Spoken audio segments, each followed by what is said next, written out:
نحمده ونصلي ونسلم على رسوله الكريم وعلى آله وأصحابه أجمعين. بسم الله الرحمن الرحيم. قال الله تعالى في القرآن الحكيم: أعوذ بالله من الشيطان الرجيم والفجر وليال عشر.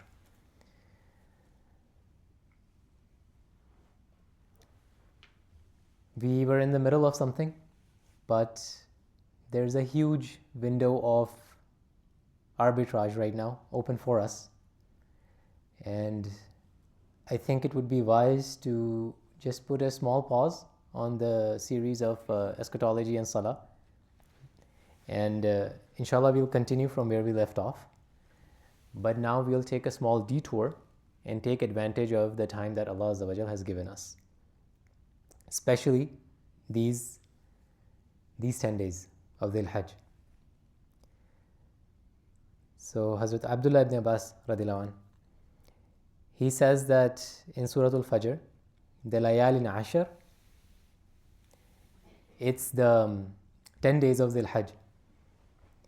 So when the creator of time himself, Allah Azza wa Jal, he's not bound by time. Time came into being after the creation of the universe, same as space.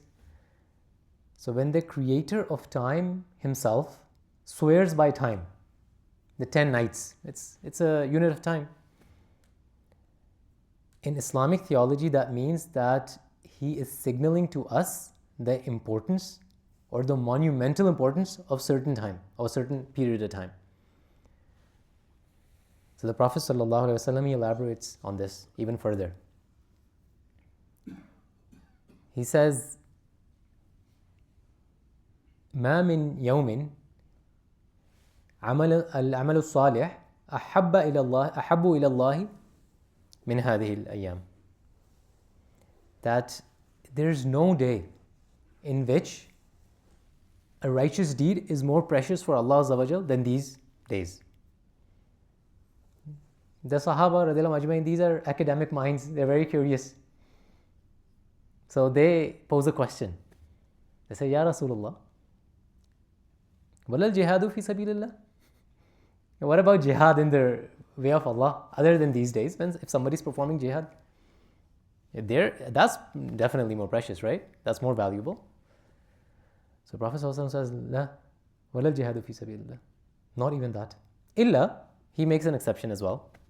He says, illa, a person who actually goes out fi sabilillah, in the way of Allah, bi nafsihi wa malihi, with his life and with his wealth, falam yarji min dhalika bi shay, and he spends them both. That means he is a martyr, he gets shahada, and he spends all of his mal as well. Then that person, yes, that's an exception.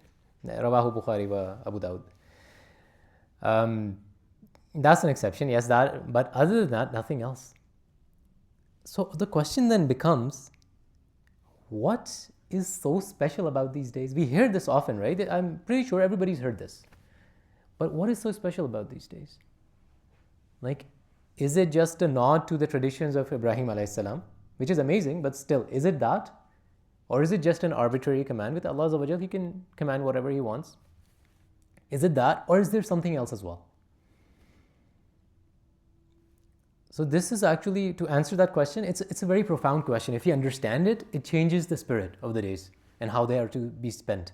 So I'll try to cover this really quick. It might take a little bit extra today, but inshallah, if we cover this, then we can start advancing and utilizing this time. So the answer is very profound, and it's the intersection of our past, of our present, and our future, with two variables that are present and unique to Dhul Hijjah. One of them is Arafat, and the other one is the time. So location and time. So 3 layers, right? Past, present, future. We'll discuss the first layer, past.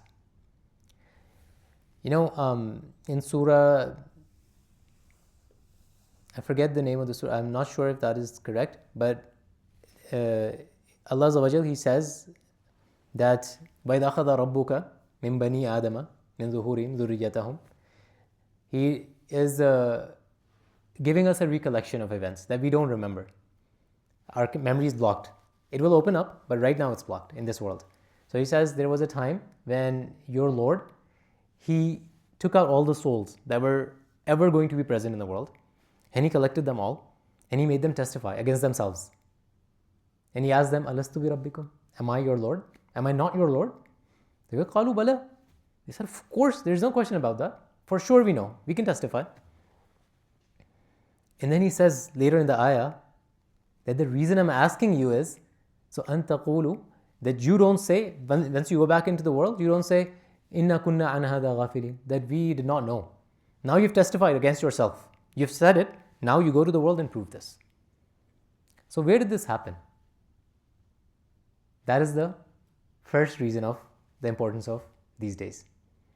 The Prophet ﷺ, he told us that Inna Allah akhadha al-mithaq min dhahri Adam, that indeed Allah, when He took this mithaq, this pact, this contract from the progeny of Adam, where did He do it? Bi Na'man, yani al-Arafah. That He did it in Na'man, which is a part of Arafah. So the first layer in our past, when we testified, you know what this was? This was, for example, Hasib bhai, your body is not you. The actual, yes, the ruh, that's the actual you, right? So that was your soul's first contract with Allah Azza wa Jal. The first connection, the first contract and connection that it made with Allah Azza wa Jal was that. So our first contract that we made with Allah was in Arafat. That is our past. Now coming to our future. Our present. What's our biggest connection with Allah Azza wa Jal right now? It's Islam. The way of life that He has given us to make a connection with Him. When was Islam completed and how was it completed? Allah Azza wa Jalla tells us in the Quran, right? Al-yawma akmaltu lakum dinakum wa atmamtu alaykum ni'mati wa raditu lakum al-Islam deena. That I perfected this religion for you. I completed my blessing and I approved of this religion for you. So when a Jewish scholar, he heard this in the time of Umar radiallahu anh, he went to the Caliph and he said, if this had been revealed to us in our book, we would have celebrated this as a festival. Umar radiallahu anh says, I know exactly when this was revealed and where this was revealed. And we already celebrated as a festival. It was revealed on a Friday and it was the plain of Arafah, Hajjat al-Wada, in the last pilgrimage of the Prophet ﷺ. So that is the second thing. The second connection that we have at present with Allah is our deen. That was completed in Arafah again. The third one, the future. There will be a time, you know, when we were talking about eschatology yesterday, we were talking about the Surat, that let's move back a little bit. There will be a time when there will be a special kind of rain coming down from the sky. It will fall on the earth, an earth that has been silent for thousands, maybe millions of years, who knows. And then there will be some remnant of each one of us's skeleton, possibly the coccyx, the tailbone. And it will start regenerating until the whole skeleton is made, the flesh comes together on the skeleton, the whole body is complete, and life is born again within that body. And each one of us is gonna rise from the earth. And we are not gonna be shaking, we are not gonna be wearing anything. When Aisha radiallahu anh, she heard that, she was like, everybody's gonna get up and we're not gonna be wearing anything. So yeah, she asks the Prophet like that's so embarrassing. So he goes, it's going to be so terrible at that time. The terror will be so much that nobody will even notice that no one's wearing anything. So when we get up on that day, we will all be gathered towards a plain. In that plain, we will be told what the result of our whole life was, right? The hisab will happen. So that is actually, do you understand microcosm? Like a smaller representation, you know? So that is actually Arafah is the microcosm of Hashar.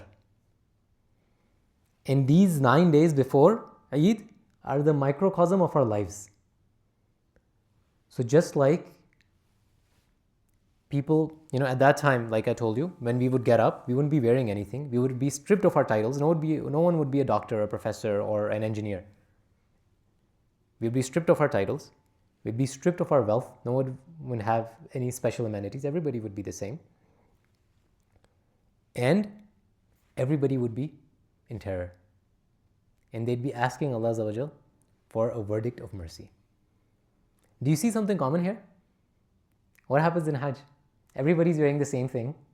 Everybody is stripped of their titles, of their wealth. Nobody can tell. The person beside you might be a billionaire. You will never be able to tell. He'll stink like you do. His hair will be like yours because you can't really make your hair. He won't be, no one applies lotion or anything like that. They're exactly the same. The only difference is that we are covering our satar. We are stripped of our titles, we are stripped of our wealth, and we are in the same plane. Everybody has their hands raised. They're making dua to Allah Azza wa Jal for forgiveness. That's what's going to be happening at that time too. That's a microcosm basically. So just how our life, these days of Hajj go by, and at the end there's Arafah, where if it's accepted, everything is forgiven. You return from Hajj as if you were born. Everything is forgiven, just like that, and a new life begins, like your new life, where everything is clean. Just like that, in our life, these once the life ends, when are we going to get the mantle of deeds? When are we going to get the book of deeds? At Hashr. So it's basically our life, the climax is at Hashr, and then a festive new life begins, inshallah, which is going to be Jannah. And what happens in these days? A festivity at the end, which is Eid, for people who actually celebrated them or spent them the way they should have been spent. So this is basically, this is the most important, these are the most important days in the year, even more than Ramadan. The scholars say that the days of Dhul Hijjah are more precious as far as good deeds and rewards go. The nights of Ramadan are more precious. However, Ramadan is obviously 30 and this is just like 9. So how do we spend them? And why do we spend them like that? Maybe 3 more minutes, inshallah, and we'll be done. What do we get if we spend them right? The Prophet ﷺ, he's told us that there is no other day, مَا مِن يَوْمٍ أَكْثَرَ أَن يُعْتِقَ اللَّهُ عَبْدًا مِنَ النَّارِ مِن يَوْمِ الْعَرَفَةِ. That there is no other day in the whole year where Allah Azza wa Jal liberates more people from the fire, that He forgives them, even though they're meant for the fire, but they're forgiven, than Yawm Arafah, than the day of Arafah. And who's getting this? Not the person who just wakes up on Arafah and just does something. It's the preparation to Arafah. That's how you're supposed to spend them. And then he says, وَإِنَّهُ, he's referring to Allah Azza wa Jal, لَا يَدْنُ, that He comes really close, that His mercy is like very extravagant at that time. And وَيُبَاهِهِمُ بِهِمُ الْمَلَائِكَةِ, He tells the malaika, look at these people. مَا أَرَادَ هَؤُلَاءِ, what do they want? You know what's happening here? This is divine vindication. Remember when we were being made, the angels, they said, why are you making these creations? يُفْسِدُ فِي الْأَرْضِ وَيَسْفِكُ الدِّمَاءِ وَنَحْنُ نُسَبِّحُ بِحَمْدِكَ وَنُقَدِّسُ لَكَ. That they are going to spread corruption, they are going to kill, and we are enough, we exalt you, we glorify you, we do your tasbih. So Allah Azza wa Jal said, إِنِّي عَلَمُ مَا لَا تَعْلَمُونَ, I know something that you don't. This is the vindication that's happening. Allah Azza wa Jal, He's expressing His pride on a certain group of individuals who are spending these days the way they should be spent. And He's saying, what He's asking the angel, He knows. And he's asking the angels, مَا أَرَادَ هَؤُلَاءِ, what do these people want? He knows. He's just rubbing it into the angels. So basically, when a monarch or somebody who has everything, when he asks, what do you want? Why is he asking you that? He wants to give it to you. So that's Allah Azza wa Jal going to give it to us. He's like, okay, what are they asking for? I'm going to do it. So who wants this? Like, who really wants this? I think everybody does. That's what we are aiming for, right? That's why we come to the masajid. That's why we read Quran. That's why we do dua. That's why we do everything. And like I said in the beginning, It's a small window of arbitrage. Arbitrage is when something, you're earning a lot for something that, like, you're getting way too much for something. So it's a small window, just 9 days. If we spend them right, we get the big, like, what bigger Eid gift could there be? So now my question to you guys, I'm done with everything that I wanted to say. My question now is, how bad do we want this? Because if we want this bad, there is a specific way that we can get them. And that has also been told. So my idea that I want to propose is that if you guys want, then we can do this, do the 9 days, the coming 9 days, inshallah, the way they should be spent. And inshallah, be very hopeful that when we go for Eid, we will be among those people whom Allah Azza wa Jal asked the malaika, Ma rada ha'ulay. So how bad do we want it? That's the question. So if you guys want, we can make this program. I went over it today, and I think I have a pretty good format and framework set up. If you guys want, then we can execute it. But I will need support. And by support, I mean just how, mashallah, you are convicted right now and you devotedly come and always spend time. The nights are getting shorter. So it will be a little bit harder, but it's just 9 days. Just imagine when we wake up for Eid, how we will be feeling. Because we will have exerted. It will be hard. But even in that mushaqqa, that effort will be, that one day of Eid, that will just, make everything go away. It will be so satisfactory. So are we ready, or should we think about this more? Ready? Yes, Dr. Weil. Because now these faces should not disappear. Because if they disappear, then I'll be like, okay, even these faces disappeared, then how can I expect others to join in? Okay, so the best way to do this is the tradition of Ibrahim alayhi salam. So the framework the program that I set up it works like this. We will go in chronology from the dream of Ibrahim alayhi salam that he got initially to take his wife and his child to Makkah. That's how it all began, right? So we'll start from over there, and there will be one lesson every day. What we can get from this and how we are going to implement it. But we have to be really, really strong and willed that we implement it on the first day. Because the second day, there's going to be a second lesson, and we'll have to implement that. So we're going to build upon it. And inshallah, by the end of it, other than going to Hajj that we cannot do in the US, we have to go to Makkah, we will have inshallah implemented all the pillars of Islam, which is Salah and Saum and Zakah. Well, not Zakah, but close to Zakah. Now Zakah is obligatory, but we'll do the optional one. And Zikr and all of that, inshallah. So that is the plan. Whoever you can invite, please do invite. So tomorrow we are going to start. So this was just a baseline alignment. Now that we know what we are aiming for, inshallah, we can inshallah start. And if you guys can give targheeb to other people as well, that would be great. And if not, then we'll upload this and you can have them listen to it if you want. Okay? Jazakumullahu khairan. Subhanallah wa bihamdi, subhanakallahumma wa bihamdika, nashhadu an la ilaha illa anta, nastaghfiruka wa natubu ilayk.